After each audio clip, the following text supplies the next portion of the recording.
Hello traders, today is Friday, June 3rd. My name is John Paul, founder of DayTradeToWin. I want to take a look at what has happened within the last 20 years with bull and bear market corrections. Let's analyze this data. We are currently officially in a bear market, so they say. What has happened during other periods of time during a bear market? Let's take a look at this data to see if we can understand 2022 and 2023, what's really to come, and how we can make some successful trades out of it. What you're looking at right now are the signals for Friday, June 3rd, the trade scalper as well as the roadmap. Now, these are completely different signals. The trade scalper looks at breakouts, the roadmap is counter trend trading. They are support and resistance models. Take, for example, this long 41.15. Going long this trade scalper signal leading me up to the roadmap zone, which is resistance, that doji landed in, the price landed in that roadmap zone and immediately reversed off of it. And it also gave you a signal, the roadmap short 41.14. So using the roadmap zone is not just a filter, it's also a signal. It's a profit target area where it leads you up or leads you down into that area, and you can use it as a counter trend opportunity if it bounces off that area. Great opportunity to go short on that roadmap zone. As another example, 41.19 quarter, that's a trade scalper signal to go long. I don't see a roadmap zone stopping me. Great, I'm going long, I'm heading higher. I want to take that opportunity for 2 points, 3 points. Usually the ATR tells me what the target, or a little bit more conservative, what the target should be. This is a great way to look at the market throughout the day. It goes up, it goes down. There are support and resistance zones to help me understand within those zones, will the market bounce off or go through them? And that's how we as day traders understand price action, understand the market. You don't see any type of moving averages. You don't see any type of MACDs, bands, Kellner channels. It's a very clean understanding of what the market is doing. As a matter of fact, here's another long signal, 41.24 quarter. If you see something there stopping you from taking the trade, don't take the trade, avoid it. If there's nothing stopping you, take the trade. Always have an understanding of the first question. Is there something stopping me or pausing me from taking this trade, contradicting what I'm about to do? If the answer is no, the next question is there anything helping me? Maybe the Atlas line or the blueprint or the ATO. That's how we as day traders look at the market using price action. Let's take a look now at the historical 20-year data that has happened with bear market and bull market, the corrections, especially when it comes to looking at the S&P 500. We have 16 years of data on this graph, and back in 2008, everybody remembers how bad the market dropped. It went down 56%, which is huge.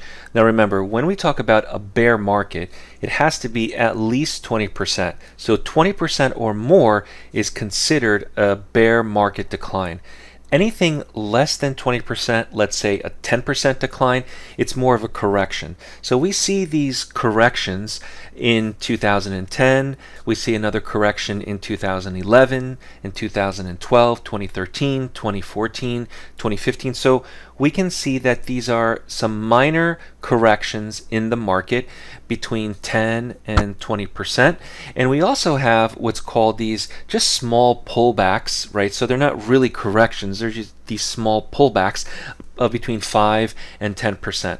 So the major ones that we want to focus on is what happened when the market became very close to 20%. So we see that in 2022, the most recent event, the market now is at 20% or very close to it, but the amount of days that we are in this bear market is really what's important, because if you look back at when the market dropped 50%, it was about 517 days. So if we're continuing below 20% and we're now going into 150 days, we're going into 175 days, 200 days, this tells me that we are still continuing to go lower, as opposed to the most recent event where the market dropped 33% between 2019 and 2020. It only took 32 days and we were out of that recovery. So I want you to consider the amount of days that we are currently in this bear market and compare it to the previous long-term 517 days that the market was in bear market territory. It dropped about 56%. Let's take a look at a different chart. Here we have the prior 10 years, from 2000 to 2008, 2009, where we last left off. It only occurred twice where the market was 20% in bear market territory. So this is significant because now we have data that says that the longer that the market stays at that 20% plus in bear market territory, the further it drops. So 517 days in 2008, 2009, and 929 days, again about 50%, where the market was just continuing to drop and drop. What that means is that if we look at where we currently are, if we begin to continue to stay above 20% in bear market territory, and the days are accumulating under our belt where we see 200 days, 250 days, 300 days, the likelihood of the market continuing to drop is evident. This is based on the data that we have. Every time the market has dropped to these levels, the longer it stays above the 20%, the further it drops. And if the market quickly retraces, we can also see evidence of that as it tries to test 5,000 and even break 5,000. Based on the number of days, if we stay where we're at 20% bear market or more, 500, 600 days puts us at about the end of 2023 going into 2024. You should see the market at that point recover, let it hit the 2,500 level, and then start to make a huge rally to the upside. Hopefully it doesn't take that long, and hopefully we're not going to have that much pain going into this, but that is based historically on what it's done, the number of days, how long it takes, how far it drops.